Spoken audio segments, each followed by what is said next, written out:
the Rock Fight, where we speak our truth, slay sacred cows, and sometimes agree to disagree. This is an outdoor podcast that aims for the head. I'm Colin True, and joining me today, fresh from breaking in yet another pair of heavy leather hiking boots, it's Justin Hausman. I do have some new ones coming. Do you really? Yeah, from Vask. Another pair of Vask. Yeah, I haven't been super pumped on their stuff lately, but I'm testing out some full grainers from Vask pretty soon. I was wearing my Scarpas yesterday. God, it's great. But wait a minute, you used to be a Vask Sundowner guy, right? No, I just appreciate them. I've never owned any, but I do appreciate them. What happens if you like them more than your Scarpas? Are you gonna, There's no. I don't know. Well, they're probably going to be way lighter. Like the Scarpas are so burly. Scarpas are so gnarly, but they're so comfy. Are your feet just like yoked because of all the weight they carry around? Like they're just like there's like veins and shit. It's the only part of my body that's all veined up. I go, when I go to the gym, you know what? Have you ever seen dudes in like full boots at the gym? Yes, I have. I have too, and like I'm not that guy, but it would be pretty funny to just roll up in like thick, gnarly like work cotton socks and like shorts and like my boots. So today on the show, we are, of course, going to talk about some of the more interesting headlines that come out of the outdoor industry and community. But first, we're recording this on Friday, November 30th. We made it to the weekend, and that means it's time for America's favorite podcast segment. What is Justin doing this weekend? So, Justin, what are you doing this weekend? The amount of like angst I feel every time you start to give this little lead in is I love it so much. Absurd. I never have a good answer. It is America's favorite podcast segment. I never know if I should be honest or come up with something funny. Either way, it's You want to know what I'm going to do? What are you going to do? I'm going to get a Christmas tree. We're going to get our This is an interesting topic. So you guys are going to go this weekend. Mm-hmm. So I applaud you for not being a Thanksgiving Christmas tree getter. I would have considered it had Thanksgiving been on like the 27th or something, but it was absurdly early this year. I know it's all around, but I will not listen to Christmas music before December 1st. I'm a big believer, and it's in the month that you have. I think Christmas honestly should be put on hold until like a week before Christmas. I think if we had to cram it all into the week before, but like everybody had off work or whatever, it'd be epic, and it would be like the most fun thing ever. You're not allowed to do anything until December 20th. Like no decorations. So my daughter's birthday is December 11th, and we always go like that weekend or after. So we're always a little bit later. But I feel like then you get like, it's like 2 weeks, and it's still kind of a novelty when Christmas shows up. People who get their tree like put it up before Thanksgiving, it's like, I just get annoyed having random shit up in my house, even if it's festive. I feel like this year people were aggressive about it. I'm feeling that too. And I've talked to a few different people about this. I'm just like, geez, I know you guys didn't have a Christmas tree last year until like December 15th. Like, what the fuck is going on? Like, it's just the day after Thanksgiving, there were so many cars with trees on them around here. I'm like, it's November 24th. That's what I'm doing this weekend, Colin. Well, anyway, what is Justin doing this weekend? Anyway, that's been our podcast. Buy Long Weekend Coffee. With 4 varieties of beans, Long Weekend is the best coffee for all of your adventures, not just on the weekend. Head to longweekend.coffee right now. Shop around and enter promo code ROCK10 at checkout for 10% off of your first order. Long Weekend Coffee. More weekend, please. I got one letter from the mailbag that I'm dying to read you because I had Chris Hampton on last weekend to talk rock climbing. And I kind of posed that you and I were chatting about, like, is anything more hardcore than rock climbing? Mm-hmm. Like just about, or badass, maybe you don't want to use the word hardcore. And he's like, yeah, I didn't want to agree with you. I'm a contrarian by nature and I'm a rock climber, but I kind of have to agree. It is pretty badass when you're up there on the wall. And I was like, all right. So we were kind of validated in that thought. But then I got an email from a listener named Adam Green. This is a little bit longer, but I'm excited to read this to you, Justin. So we've been missing something in all of our conversations, and I feel a little bit bad about it, and I want to read this to you and get your take. Okay. So Adam writes, hi, Colin. I was just listening to your interview with Chris Hampton where you declared that rock climbing was the most hardcore outdoor activity. As a thoroughly mediocre outdoor enthusiast, see, I already like this guy, who loves to climb, ski, bike, sail, and paddle, I submit that the most intimidating and hardcore outdoor activity is actually whitewater kayaking. Oh. Yeah. I started paddling 30 years ago, around the time I started climbing and mountain biking, and there's still nothing I have ever done that compares to the intimidation of that moment when you can no longer hear your buddies over the sound of a big set coming up, because at that point, there's no turning back. You've crossed the river's event horizon. You may be floating placidly in calm water, but it is already becoming exorbitantly, I can't speak, that's a hard word to say. Are you trying to say exorbitantly? No, I think maybe he didn't spell it correctly. I don't know. Pulled into the unseen maw of whatever lies over the visual horizon of the downstream. Of downstream. Now you're dancing to the river's tune. The curtain is about to go up and you better perform. Ideally, you're being towed in by someone who knows the set or at least scouted it. Watch others paddle it. Memorize the shape of all the dynamically changing features and your plan to get through them. But you also know that once you're in the rapid, everything will look different and there may be the need for a lot of dynamic improvisation as you navigate a forest of perpetually breaking waves, holes, hydraulics, and who knows what else. This email? Adam was stoned when he wrote this email. Totally. Adam, right back in. Were you stoned? It's a well-written email, but man, that is a. Oh, there's more. He says, get it wrong and you're in for a beatdown that can last minutes. Get it very wrong and it could be much worse. You can't dwell on that now, though. You just need to focus. For those few moments before the river takes you over the rapidly approaching horizon, there is just you, the glassy water, about to become a maelstrom. An impossibly loud roar that somehow gets louder every second, and ideally a thumbs up from a friend whose confidence will be contagious. Cheers, and keep throwing those rocks. Keep throwing them rocks, he wrote. So what is a set mean, like a particular set of rapids? It must be, yeah. Not the same way you would define a set in surfing. So it is Adam, right? Adam Green? Adam, yeah. Adam, I don't disagree with any of that. I've never actually gone whitewater rafting, not like real deal, you know. Paddling or kayaking or rafting? Period. Okay. Oh yeah, right. I'm sorry. I'm sorry. He said kayaking, right? Yeah. Yeah, I realize there's a difference. I've never done whitewater stuff, other than just some lazy floats, which is not really whitewater. So unless you count like duck diving giant waves at Ocean Beach as whitewater stuff. But anyway, I think you're totally right in the sense that you're putting your life in the hands of a much bigger force than you. And I can't even fathom like the freak out nature of some of that. Like it looks terrifying to me. Yeah. And I don't know how to say this in any other way, so I'll just say it. The problem though is that you're in like a little kind of dorky looking boat. And wow, shots fired. Well, I don't mean it like that. Sorry. You shouldn't have said that. A boat. You're in a little boat. It's not the same as so it's not dorky looking or no, I don't know what it is. It's hard to It's okay. Continue the thought. That was me. I shouldn't have. No, you're right. I shouldn't have said that. But like, there's something about the fact that like a big wall climber, it's just you. Like, you're all yoked. Like you're like super fit and super brave and like all this sort of stuff. And I'm not saying you're not if you're a kayaker too, but like you're still sitting in a little boat. Like it's not the same. It's not quite as. I would argue that it's not quite as objectively badass. No, I think if you're from the perspective of somebody who maybe doesn't do these things, and if you see the photo of like the dude up on the big wall in Yosemite and there's fucking ropes and everything, like, I mean, I think that's just objectively like the most badass looking thing in any of the sports that we do.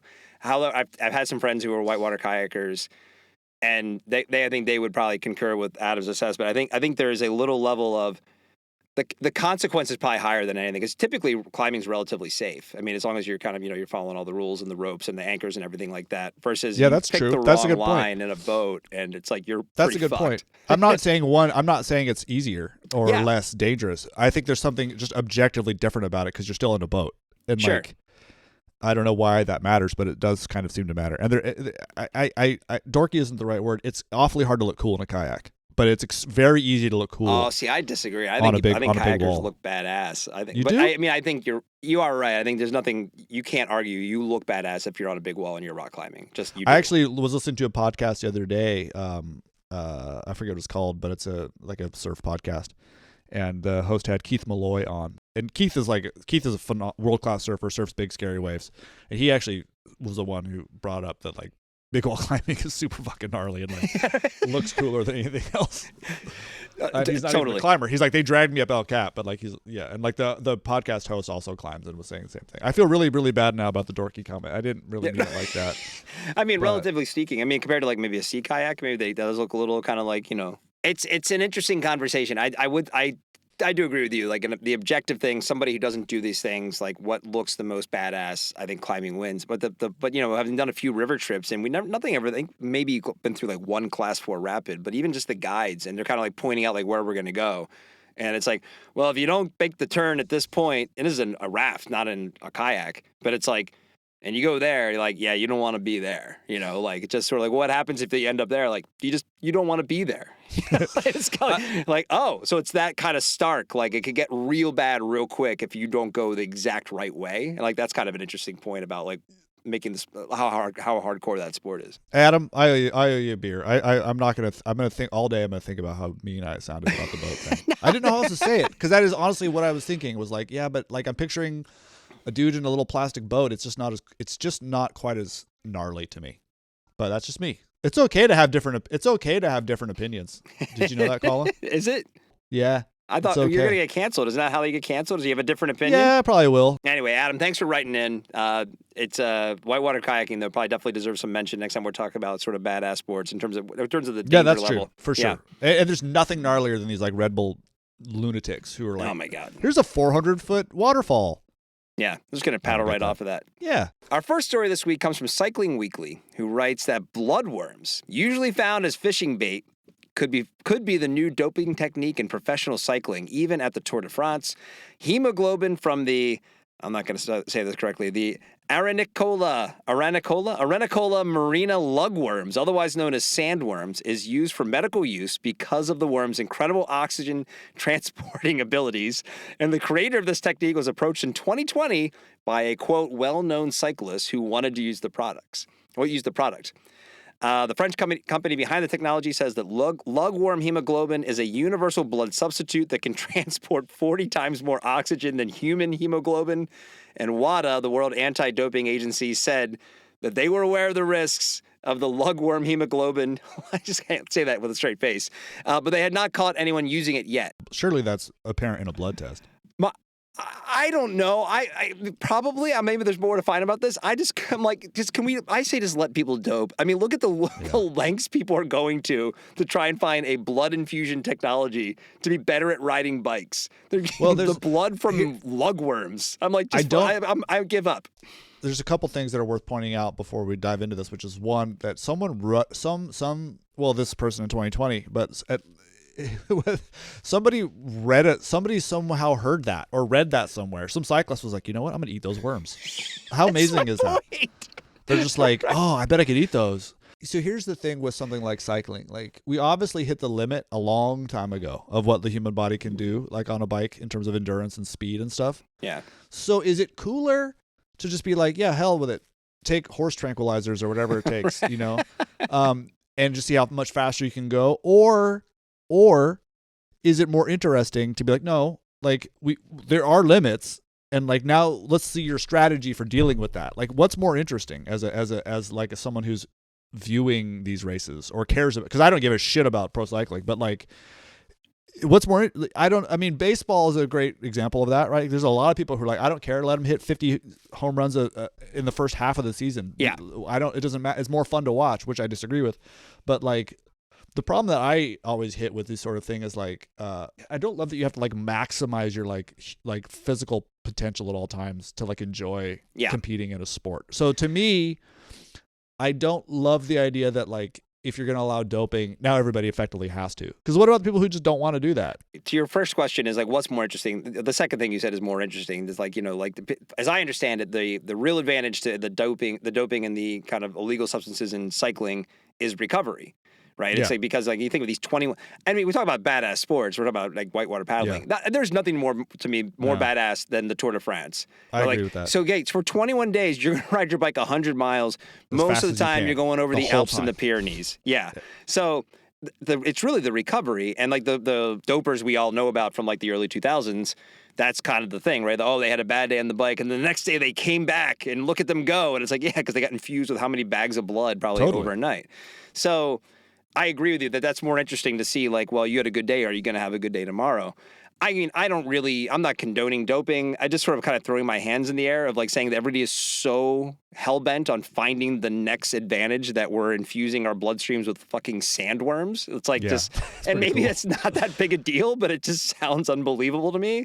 Our entire approach to sports, and I don't mean America, but like across, well, I guess I mostly do because I don't know what it's like to live in another country, but is so to me insane. Like, we've so long ago forgotten that it's entertainment. Like, it doesn't fucking matter. Like, none of it should matter.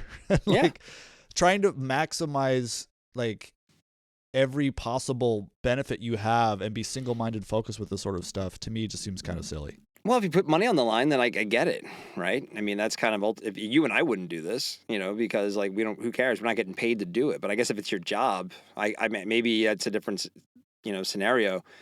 Yeah, the baseball thing to me, like, I'm glad that it's getting cleaned up.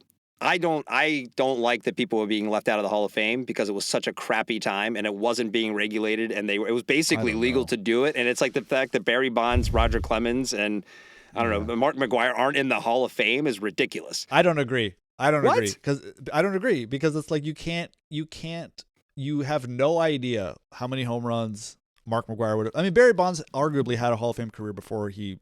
All of those guys did. McGwire, maybe. McGwire was always doing steroids, though. He was always on it. That's true. And but it was not. It was like frowned upon. It wasn't doesn't like. Matter. It does See, that's matter. what I mean. No, I don't think it does. Okay. All right. Think about this, right? Like, well, I guess it comes back to that there are people who didn't want to have to do that. And like you got second basemen who've never hit more than 13 home runs hitting 60 or whatever in a season.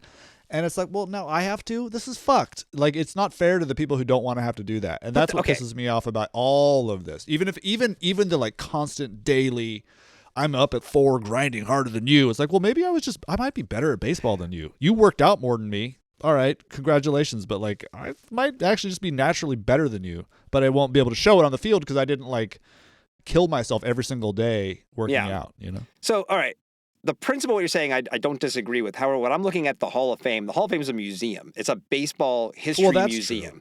And it's like true. Ty Cobb is in the Hall of Fame. Like, if we're going to kick people out for doing steroids, then he should be kicked out for being a racist dickhead. You know what I mean? It's kind of like... you're right about that. I'm just the more I'm listening to myself talk and hearing this I think it's actually a pretty interesting discussion, is that it really comes down to I'm not particularly competitive. And time in. No, and ultimately I don't really care. I just think it is funny to think about the behind the scenes of like the writers like, hey man, you on the worm? Worm. I mean, that seems cool. That seems better than like, I mean, they were like filling their I just like, weren't they like, I feel like there's people like drinking urine and like drinking and like putting other people's blood in their bodies. And that was kind of my initial point. It's like there is no line that won't get crossed in the name of getting a little bit of an advantage in sports like this. So our next story is also from Cycling Weekly, and it's about Gravel, Kansas, which is a statewide route creation initiative that empowers riders to explore the 98,000 miles of unpaved Kansas roads and the communities surrounding them. This ambitious project has been in the works for years and was launched this fall with an initial catalog of nearly 80 routes spanning every corner of the Midwest state. This is more than just unveiling new routes, said founder Lalonde Daines. I don't know how to pronounce the name. And another thing I have to pronounce. It's about showcasing a whole state of hidden gems, histories, quirks. It's about storytelling through cycling and reminding people that there's still exploration to be had. Not only new gravel routes, but also new people to meet as well. I freaking love this. So like, what did you think when reading this? Well, I've known Kansas as like a gravel place for a while. I mean, they have a huge race that's been like a thing for a few years now. Yeah, the Gravel Unbound. It's actually he was a founder of that. Okay, There we go. So I think it's awesome. And like, have you been to Kansas? I've just driven through it like one time. Yeah. Me too. Marley Real Memory wow, this is not ending, is it? And also these are like really nice rest stops. Like Kansas had like European level rest stops where there'd be like someone working there and they'd be like, oh, would you like to find out some information? I'm like, about what? Have you looked outside? Like, there's nothing out there, lady. I think the eastern side of Kansas was pretty rolling. It was actually I think Nebraska is way worse than Kansas in terms of that's I do remember the roll. It wasn't right. I don't remember it being like carpet flat or anything. I mean, I'm sure it was, but I would love to do that. I mean, like that would be so much. I'd almost rather do that than go like riding Truckee or like downhill in Truckee or something. Oh, that's what I mean. Like I love seeing I see 98,000 miles of gravel. Like that sounds incredible. I want to go check out Kansas now. I never would have thought of that. It just reminded me. Like I was talking to Kyle Frost this week, and we are talking about the $1 trillion economic impact report that came out, and just my key takeaway from that is like just how do you leverage this in areas where people aren't thinking about going for outdoor recreation? Everybody thinks of like the same 6 places. It's like, well, actually, Kansas is a pretty dope place to go ride a bike. You should go check it out. Well, we all should be better at that sort of thing. I mean, we just did the Adventure Journal podcast, the new one that drops today. We interviewed Alistair Humphreys, who's kind of famous for making the micro adventures like hashtag a big deal. And he's like, the dude's like crossed Antarctica on foot. He's a legit adventurer. Across I mean, he's like, but he, oddly enough, I mean, I guess there's plenty of competition for that slot. So he kind of made his bones by like writing about how great it is to just go on the hill across the street from your house and sleep there at night, even if it's not legal. You know, just have these little adventures. And so the one that he just wrote a book called Local, and he's like, I don't particularly enjoy where I live, some suburban town in England. It's not that cool. I go on these amazing trips and come home and I'm like, ugh. And so he, like decided, fuck it, and like got like a huge topo and was just like gridded everything out. He's like, I'm just going to go explore all these little grids. And it's easy for me to say that because I live in Marin County, which is like one of the most beautiful places in North America. But I feel that way about here. It's like, I want to explore every little bit. And even having said what I just said, it is very beautiful here. I'd still rather be like in the mountains, like somewhere that's even more grand. So even though it's pretty here, you can still be kind of like, another redwood, like whatever. But I think there's something hugely valuable in appreciating places like Kansas or anywhere for what they are. I mean, like if you could get to the point where you didn't need Horseshoe Canyon or whatever that fucking place is near the Grand Canyon, which is so gorgeous, to experience joy outside. If you could just be on some gravel road, probably between cornfields and Kansas, and experiencing that kind of joy, you're in a way better place. This is why I don't mind, like when people talk about the overcrowding in national parks. I'm like, I always kind of like. I mean, there's a lot of things in national parks that I haven't seen that I want to see. But it's also kind of like I kind of look at national parks as like beginner outdoors. It's like this is the place you come to, and you cut your teeth. And that means there's probably gonna be some idiots who aren't like super cleanly and they might be loud or whatever. But they also don't know the rules yet and that kind of thing. It's like, well, you could go. I guarantee you'd find a lot of solitude on the 98,000 miles of gravel roads in Kansas. And it'd probably be really interesting. You'd learn that you don't have to be in these like cathedrals of the outdoors to experience all the same things. Another one I point to is and I know the Walmart family's involved, the Wall family, whatever. But it's like, who would have thought that I would ever want to go to Bentonville, Arkansas? Like, no offense, Bentonville, but it wasn't on my radar. I've never been to Arkansas, but Arkansas is beautiful. Yeah, isn't it? Totally. I mean, every place is. The point I made on my conversation with Kyle is it's like, what about some of these states like in the Southeast that are constantly lagging behind in like important social like metrics? It's like, why not, like, hey, we have $1 trillion economic impact. Create some like things like what's going on in Kansas with these gravel roads. Give me a reason to be like, Alabama. I definitely want to go check this out in Alabama. I'm not saying that right now, which is not fair to Alabama. I'm sorry, Alabama. Next story is a win for AI, as scientists at the University of Copenhagen and the University of Victoria have used, this is really cool, used artificial intelligence to find a formula to predict rogue waves. Why do people in Copenhagen give a shit? I don't know. That's good. Victoria. I get Victoria. Yeah, that makes sense. Okay, so they analyze over 1 billion waves to find out what causes. Oh, I know why. That's where Maersk Shipping is based. What's based there? Maersk, like the biggest shipping company in the world. That's why they care. That's totally why they care. No, that's exactly why they care. Yeah, he probably don't. Maersk is a dude. He's the richest dude in Denmark. He's like the only billionaire in Denmark. No way.